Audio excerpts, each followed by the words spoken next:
Hello বন্ধুরা, তো আজকে আমি একটা নতুন ব্লগ শুরু করছি। তো প্রথমেই আমি আমার ঠাকুর ঘরে চলে এসেছি। তো ঠাকুরের পুজো দিয়েই আমি আমার ব্লগটা শুরু করছি। তো রোজকার মতন আমি পুজোটা করে নিলাম আগে।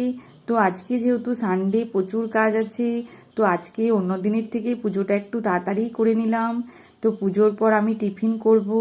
তো টিফিনের জন্য আমি আলু কেটে নিয়েছি, আলু টমেটো কাঁচা লঙ্কা দিয়ে একদম হালকা করে একটা তরকারি করব। আর একটুখানি কাসুরি মেথি দিয়েছি তরকারির মধ্যে। আর আমি একটু পরোটা করব, তার জন্য আটা মেখে নিচ্ছি। আজকে আর লুচি বানাবো না, বেশিরভাগই আমি রবিবার দিন লুচি আর আলুর তরকারি করি। তো আজকে পরোটা বানাবো। তো আজকে পরোটা আর আলুর তরকারি এইটাই আমাদের আজকে জলখাবার। তো আমি আর তিকোণাকার করে বেললাম না, যেহেতু প্রচুর কাজ আছে। তো গোল গোল করে আমি রুটির মতন বড় বড় করে পরোটাগুলো করে নিচ্ছি। তো আলুর তরকারি আর পরোটা এটা আমাদের আজকের জলখাবার। এরপর হাজব্যান্ড হাট থেকে চলে আসবে। তো হাটের জিনিসগুলো সব ঠিকঠাক করে রাখতে হবে। তো হাজব্যান্ড চলে এসেছে, দেখি কি কি মাছ নিয়ে এসেছে।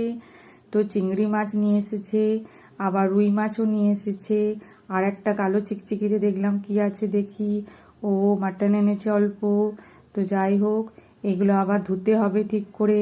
হাটটা রেখে নিই, হাটের মধ্যে কি কিনে এসছে। তো আমি আজকে হাট একটু কমই করতে বলেছিলাম, কারণ আজকে আমাদের আগেকার হাটগুলো এখনও শেষ হয়নি, প্রচুর হাট রয়ে গেছে। সেই জন্য আজকে হাটটা একটু কমই এনেছে। তো অনেক কিছু এনেছে, তাও একটু অন্য দিনের থেকে কম এনেছে। আর এইদিকে আমি আদা রসুন ছুলে নিলাম। এক সপ্তাহে আমি আদা রসুনটা করে রাখবো, এতে আমার রান্না করতে সুবিধা হয়। তো আদা রসুন ছুলতে আমার অনেকটা সময় চলে গেল। আর তার সাথে আমি লঙ্কাও পেস্ট করে নেব। হ্যাঁ, এই যে আদা রসুন আর অনেকটা সর্ষেও পেস্ট করে নিলাম। কিছুটা সবজি আমার কাটা হয়েছে, এখনও কিছুটা কাটতে বাকি আছে। এখনও আমি শাক কাটবো। তো একটু নিম বেগুন করব ভাবছি। তো হাজব্যান্ড আবার দেখলাম কোথায় চলে গেল। তো তারপর দেখছি এই যে বালিশ নিয়ে ঘর এলো। হ্যাঁ, বালিশের খুব নেশা, বাজে বালিশ একদম দেখতে পারে না, বালিশগুলো একটু নেতিয়ে গেছে। তো আবার বালিশ নিয়ে চলে এলো। এই কিছুদিন আগে 3টে মাথার বালিশ করিয়েছে ভালো দেখে, সেগুলো একটু নেতিয়ে গেছে, আবার কিনে নিয়ে চলে এলো। বলল আমার এত সময় নেই ওগুলো নিয়ে গিয়ে আবার ওগুলোকে ঠিক করাবো। তো নতুনই কিনে নিয়ে চলে এলো, পাশের বালিশটা আমার জন্য এনেছে।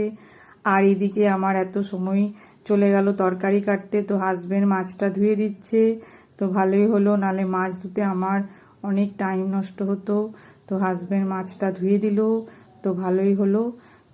এখন আমার শাক কাটতে হবে, নিম বেগুন করব, বেগুন কাটতে হবে, এখনও আমার প্রচুর কাজ বাকি আছে।